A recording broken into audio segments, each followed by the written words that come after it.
안녕하십니까. 만화공인중개사의 저자 이용훈입니다. 오늘은 부동산학계에 이뤄온 실전 문제풀이 399선 제9강으로서 89번부터 99번까지 풀겠습니다. 요즘 부동산 경제론을 배우느라고 계산 문제가 많이 나오는데 너무 부담 갖지 마시고 본강 끝난 다음에 항상 시험지나 연수장을 꺼내서 여러분 스스로 한번 직접 풀어보시죠. 해다 풀이 과정이 실전 문제풀이에 다 나와 있으니까 몰라도 틀려도 괜찮습니다. 그러나 한번 풀어보면 기억이 오래 남습니다. 그렇게 두세 번 풀면 자신감도 생기고 쉬워지니까 절대 부담 갖지 말고 계속 풀어주시길 부탁드립니다. 자, 지금부터 89번 문제 들어가도록 하겠습니다.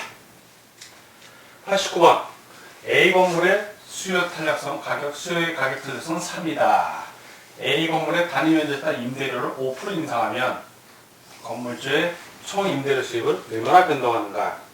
좀 어려운 문제입니다. 어려운 문제도 한번 넣어봤는데 한번 여러분들이 직접 시험지나 영장에 그 풀이 과정을 한번 풀어보면 이럴 수도 있겠구나 라는 걸 알게 됩니다. 자, 임대료 수입, 건물주의 총 임대료 수입은 그 임대료 수입이라는 거는 단위 면적, 자, 면적을 P라고 Q라고 그러면 자, 요 임대료는 P가 됩니다. 즉, 면적하고 가격, P를 합치면 PQ, 자, PQ가 1이죠, 이때는. 1PQ가 건물주의 총 임대료 수입입니다, 현재는. 그런데 이게 변화가 오는 거예요. 변화가. 어떻게 변화?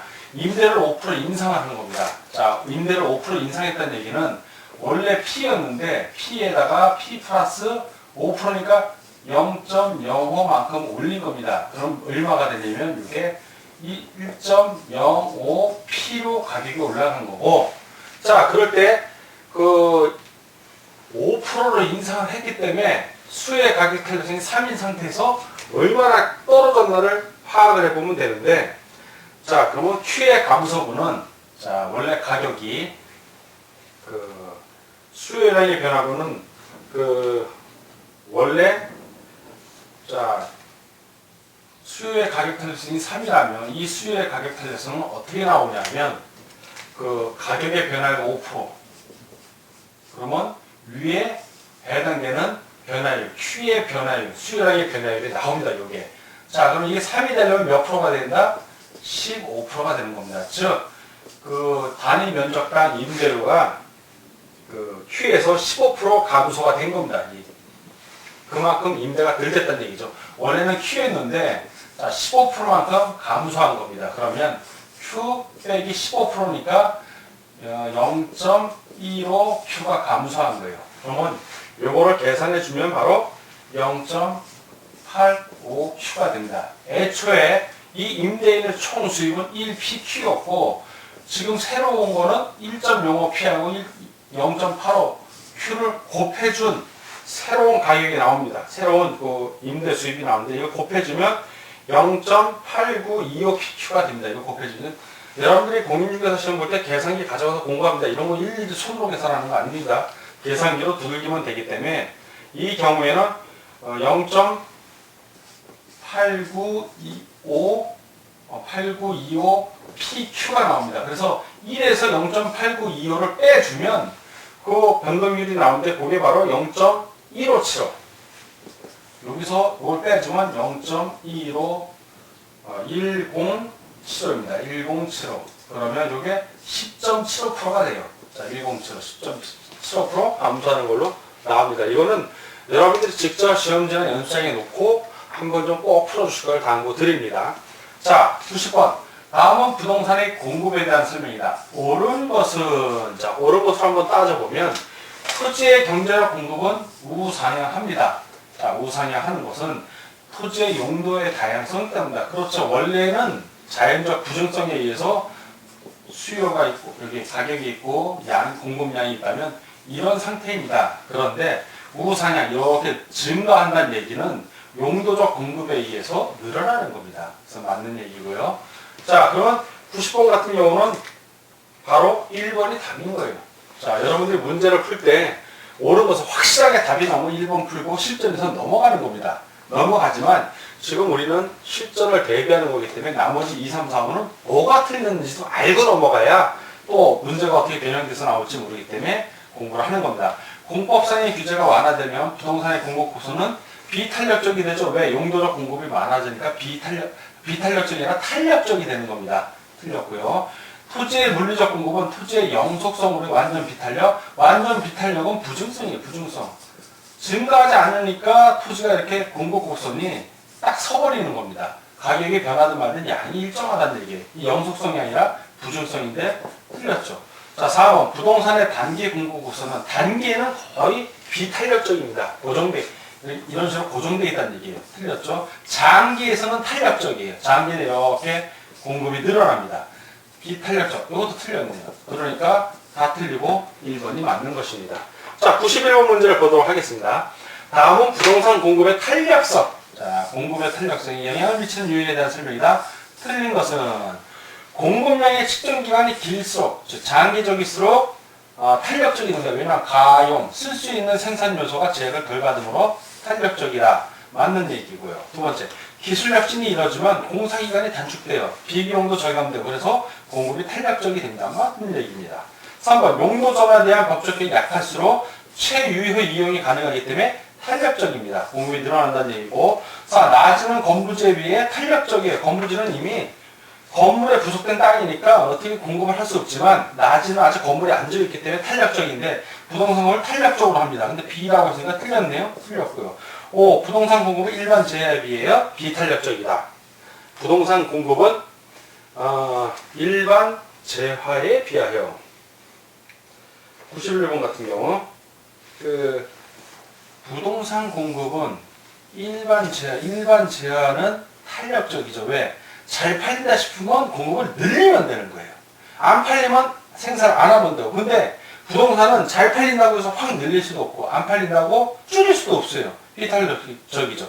비탄력적이다. 맞습니다. 다 오고 하나만 X. 지금 뭘 틀린 걸 고르는 거니까 91번은 답이 4번이 되는 겁니다. 자, 92번 문제를 보겠습니다. 부동산 시장을 단기 시장과 장기 시장으로 구분하여 분석하는데 거리가 먼 것은 자, 틀린 걸 고르는 겁니다. 단기 시장은 공급량을 증가가 불가능해요. 그런 시장을 말하고 저량 얘기는 그 일정 시점의 얘기이기 때문에 단기 공급 곡선은 거의 수직에 가까워 비탄력적이다. 맞습니다. 이 장기 시장은 공급의 증가 가능합니다. 왜? 용도적 공급이 가능하기 때문에. 그리고 유량의 개념이므로 장기 공급 곡선은 우상향 이렇게 증가한다는 얘기입니다. 장기적으로는 맞는 얘기고요. 3. 부동산의 생산 비용이 일정하면 초과 수요가 발생하면 가격이 일시적으로 상승하지만 장기적으로 원래 그대로 복귀하게 되어 있습니다. 일정하기 때문에 맞고요. 부동산의 생산 비용이 증가를 하면 단기적으로는 초과 공급이 발생하고 가격이 아니죠. 비용이 늘었다는 얘기는 공급이 줄었다는 얘기예요. 그러면 좀 공급이 끄면 초과 수요가 발생해야죠. 틀렸죠? 틀렸고요. 부동산의 생산 비용이 감소하면 공급량이 늘게 돼요. 그래서 단기적 초과 공급이 발생하고 가격이 하락합니다. 그리고 거래량은 는다. 맞는 얘기죠. 다 5인데 하나만 X, 거리가 먼 것이니까 92번은 4번이 되겠습니다. 자, 다음 93번 문항을 같이 풀도록 하겠습니다. 93번. 다음은 주택의 수요 공급에 관한 그림이다. 수요 곡선을 D0. 자, 이 D0를 D1으로 D1으로 이렇게 이동을 하는 겁니다. 시킬 수 있는 요인. 자, 수요 곡선 자체가 줄은 거예요. 소득이 줄었다든가 인구가 줄었다든가 이런 게 나와야 됩니다. 자, 주택 거래 규제가 완화되면 반대로 이렇게 가는 거죠. 수요자의 소득의 증가에도 이렇게 느는 겁니다. 느는 쪽, 이렇게 느는 쪽으로 가는 거예요. 모기지다 금리가 하락했으면 은행에서 돈 대출받기 쉬우니까 역시 늘어요. 이렇게. 자, 대체재 가격이 하락했다는 얘기는 상대적으로 지금 해당 물건, 해당 주택의 가격이 올라간 거나 마찬가지. 그러면 수요 자체가 이렇게 줍니다. 요거 맞네요. 자, 주택 건축 자재가 가격이 하락했다는 얘기는 공급이 는다는 얘기예요. 공급. S가 이렇게 는다는 얘기예요. 이건 해당 없고 나머지 세 개도 반대로 설명되어 있으니까 답은 4번이 되겠습니다. 자, 94번. 다음 그림은 서로 다른 두 유형의 부동산 A와 B의 수요 곡선과 공급 곡선을 나타낸 것이다. 공급 곡선은 동일한 것으로 가정하고 그림에 대한 설명 중 옳은 것은 모두 몇 개인가? 자, 다른 조건은 다 일정하게 가정한다. S 곡선은 하나고요. A에 대한 수요 곡선, B에 대한 수요 곡선. 이게 뭐냐면 A는 가격의 변화에 대해서 수요 자체의 변화가 별로 없어. 이거는 탄력적인 걸 말하고요. B 같은 경우는 가격의 변화에 대해서 수요의 변화가 크다는 얘기입니다. 그러면 이거는 탄력적인 거예요. 탄력적. 자, 탄력적. 자, 보자고요. 그럼 일반적으로 B가 A에 비해 대체재가 더 많다. 자, B가 탄력적이라는 얘기는 대체재가 더 많은 겁니다. 맞고요. 공급이 감소하면 B보다 A의 가격이 더 크다. 자, 공급이 감소했습니다. 자, 공급 자체가 이렇게 감소했어요. 줄었다는 얘기예요. 이렇게 줄면, 자, A의 가격은 여기서 이만큼 올라갔지만 B는, 자, 가격이 좀 A보다 낮죠. B는. 자, B보다 A의 가격이 더 크다. 그렇죠. A의 가격이 훨씬 크죠. B는 이렇게 폭이 조금밖에 안 되는데 A는 이렇게 폭이 크다는 얘기입니다. 맞는 얘기입니다. 자, D가 소득의 증가에 따라 A와 B의 수익이 모두 우측으로, 소득이 증가해서 이런 식으로 우측으로 간다는 얘기는 모두 정상제입니다. 제대로 된 물건이라는 얘기죠. 자, 맞고요. 가격이 상승하면 A의 수요량은 감소하죠. B의 수요량은 증가한다. 자, 한번 해보자고요. A 같은 경우에 가격이, 자, 이 시점일 때 수요량이 이 정도였는데 가격이 상승을 했어요. 그러면 수요량이 줍니다. A. 자, B도 마찬가지 이 시점에서 양이 이만큼 있었는데 가격이 상승을 했어요. 그러면 수요량은 이것도 주네요. 증가한다고 해서 틀렸네. 기억리은 디귿 맞고 리을은 틀렸으니까 답은 뭐 4번이 되는 것입니다. 95번. 어느 도시의 임대주택의 단기 공급 합수는 Q는 100이고 장기 공급 합수는 Q는 2P-100이다. 임대주택에 대한 수요 함수가 Q-200-P이다. 수요 함수는 똑같고 장단기 동일하다. 만일 정부가 임대주택의 호당 임대료를 월 90만원으로 통제할 경우, 자, 통제하게 되면 규정 가격보다 낮게 통제하기 때문에 초과 수요가 나옵니다. 그 부족분이 그만큼 나온다는 얘기인데, 임대주택의 부족량은 단기와 장기에 각각 얼마인가? 자, 이렇게 전제 조건이 있고요. 한번 풀어보자고요. 자, 이 경우에 먼저 단기 공급 함수부터 따져보면 Q 100이고 Q 수요 함수는 200-P입니다. 자, 수요 함수가. 그런데 임대료를 90으로 했어요. 90으로. 그러면 여기다 90을 대입해 보면 200-90을 하면 얼마입니까? 110. 자, Q는 100이고 또 Q는 110이에요. 그러면 그 단기 공급 함수 보면 이 경우에는 부족량이 단기에는 공급되는 게 100밖에 안 되니까 실제는 110이 있어야 되는데 수요 함수가 그만큼 그 차에 얼마? 110에서 100을 빼주면 얼마? 마이너스 10이 부족한 겁니다. 자, 이제 장기로 가면 장기 같은 경우는 Q-2P. 자, Q는 2P-100이고 수요 함수는 똑같아요. Q 이퀄 200-P입니다. 자, 그런데 임대료 P를 가격을 90으로 했으니까 P에다 90을 대입해주면 됩니다. 그러면 2 곱하기 90 빼기 100. 그러면 2, 9, 18. 180 빼기 100. 그러면 여기는 80이 되는 겁니다. 80. Q가 80이고 이쪽 Q는 양이죠. 이건 공급량, 수요량. 자, 200-90입니다. 그러면 얼마예요? 200에서 90을 빼주면 또 얼마? 110입니다. 110. 110. 필요한 건 110인데 공급된 건 80이에요. 110에서 80 빼주면 얼마? 30이 부족한 겁니다. 자, 단기에는 마이너스 10, 장기에는 마이너스 30. 그거 찾으면 돼요. 단기에는 10호, 장기에는 30호. 그래서 답은 2번이 되는 겁니다. 이런 계산 문제도 여러분들이 직접 한번 풀어보면 큰 문제 없이 풀 수 있습니다. 근데 자꾸 눈으로 푸니까 못 푸는 거예요. 자, 96번 문제. 부동산 수요와 공급에 대한 설명 중 틀린 것은 도심에서 상업지가 확대됐습니다. 그럼 주택 공급이 감소되죠. 그러면 주택의 공급 곡선이 줄어들어요. 공급 곡선상의 공급량이 감소하는 게 아니라, 자, 이렇게 있으면, 자, 가격, 양이 있을 때 주택 공급 자체가 이렇게 있다고 치면 상업지가 확대해서 주택 공급이 줄었으니까 주택 공급 자체가 이렇게 줄는 겁니다. 공급 곡선 상에서 여기 왔다 갔다 하는 것이 아니라 자체가 줄어요.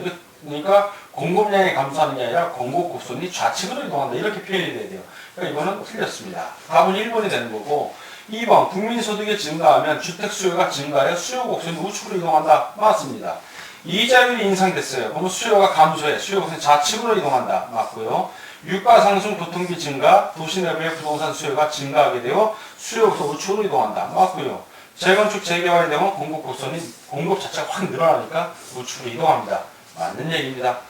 자, 97번 부동산의 수요 곡선과 공급 곡선이 모두 아래로 이동하였다. 옳은 것은 자 그려보면 돼요. 자 이렇게 가격이 있고 제로 Q 이러면 자 이거는 공급 곡선 아니 공급 S 곡선 수요 곡 이거 수요 디맨드 곡선 이러면 아래로 이동했으니까 수요가 아래로 간 거예요. 이렇게 공급도 아래로 갔어요. 자 그럼 원래의 가격은 요 지점이었는데 아래로 갔으니까 내려갔죠. 일단 가격은 떨어지는데 아래로만 갔다고 그랬죠. 어디만큼 갔다는 얘기가 없어. 자, 이 S가 더 많이 가면 이쪽으로 이동할 것이고 만약에 D가 더 일로 가면 일로도 갈 수 있어요. 자, 가격은 떨어졌지만 양은 늘 수도 있고 줄 수도 있고 모르는 거예요. 그러면 가격은 하락하고 거래량은 할 수 없다. 답은 그냥 3번이 되는 겁니다. 98번 어떤 지역에서 토지의 시장 공급량 자, 공급량은 300이고 토지의 시장 수요 함수가 Q 이퀄 500-2P에서 Q2 450-2P로 변화하면 시장의 균형감을 얼마만큼 감소했는가. 자, 이 경우의 문제는 한 번하고 두 번 계산해서 그 차익을 내주면 됩니다. 자, 시장 가격이라는 건 항상 이 공급량하고 수요량하고 같을 때입니다. 같을 때. 자, 이거는 그 공급, 이거는 수요. 자, 그거 보면 먼저 지금 수요 함수 앞부분하고 뒷부분. 자, 앞부분 Q1하고 같을 때 한 번 계산해주고, 요 뒷부분하고 같을 때 한 번을 계산해주면 됩니다. 그러면 앞부분 QS가 300이니까 300은 앞에 Q1 500 마이너스 2P. 자, 그러면 가격은 어떻게 되냐? 500을 이쪽으로 이항을 시키면 500에 300에 200이 있거든요. 자, 200에서 2를 나눠주니까 100이 되는 겁니다. 100. 자, 다음 두 번째. Q는 300이고, 자, Q 공급량 Q 300이고, 뒷부분 Q2는 450 마이너스 2P입니다. 그러면 2P는 1로 2항 가서 부호를 다 바꿔주면 450, 300을 빼주면 150이고, P는 그럼 결국 75가 됩니다. 자, 100하고 75, 그 차이가 얼마입니까? 감소한 게 25니까 25. 이렇게 1번이 답이 되는 겁니다. 자, 다음은 99번. 참 어려운 문제예요. 99번 같은 경우는 문제를 두 번 꼬여놨는데, 이 문제는 저도 어렵습니다. 사실 이런 문제는. 이런 문제 내면 참 깝깝한데, 그것도 한번 여러분들 풀어보셔서 적응력을 키우기 위한 거니까 한번 보자고요. 아파트 공간에 대한 수요의 임대료 탄력성이 0.8이다. 이 얘기는 뭐냐면 10분의 8이라는 0.8은 10분의 8로 이렇게 표현이 되지 않습니까?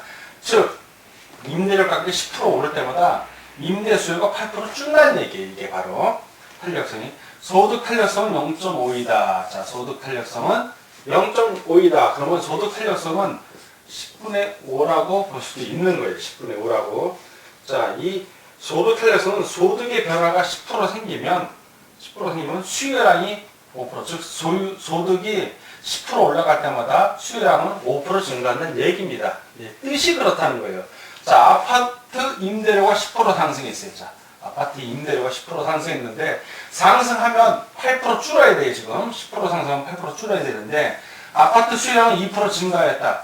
자, 실제 아파트 수요량이 2% 증가했다는 얘기는 아파트의 그 수요량의 변화율은 원래는 8% 감소가 해야 되는데 2%가 늘었잖아요. 그럼 2% 하면 10%가 는 겁니다. 10%의 변화가 온 거예요. 변화는. 자, 아파트 수요량은 10% 변화가 왔고, 자, 소득 탄력성이 0.5란 얘기는, 자, 소득 탄력성은 어떻게 계산해요? 자, 소득 탄력성은 어떻게 계산이 되냐면 소득의 변화율. 자, 소득의 변화율. 지금 우리가 소득의 변화를 구하는 겁니다. 그리고 수요량의 변화율입니다. 수요량의 변화율. 자, 지금 소득의 변화율은 우리가 몰라요. 지금 모르지 않습니까? 그건 X라고 놓고 수요량의 변화율은 10%가 된 거예요. 지금 10%. 원래는 8% 줄어 8%여야 되는데 2% 늘었다는 겁니까? 그리고 소득의 탄력성은 여기 나오고 0.5, 10분의 5라고 나오고 있습니다. 10분의 5. 그러면 이렇게 곱하면 되잖아요. 5x는 17배. x는 얼마예요? 그럼 이항하면 20이잖아요. 20. x는 20 나오니까 결국 20% 증가. 이렇게 답이 나오는 것입니다. 자, 그래서 99번의 답은 4번이 되겠습니다. 자, 오늘은 부동산 학개론 문제풀이 구간으로서 89번까지 9번부터 99번까지 열심히 풀었습니다. 우리. 자, 이런 열심히 푸는 이런 속도와 이런 마음으로 앞으로도 계속해서 문제풀이에 임해 주실 걸 부탁드립니다. 오늘 공부하느라고 수고하셨습니다. 다음 시간에 뵙겠습니다. 감사합니다.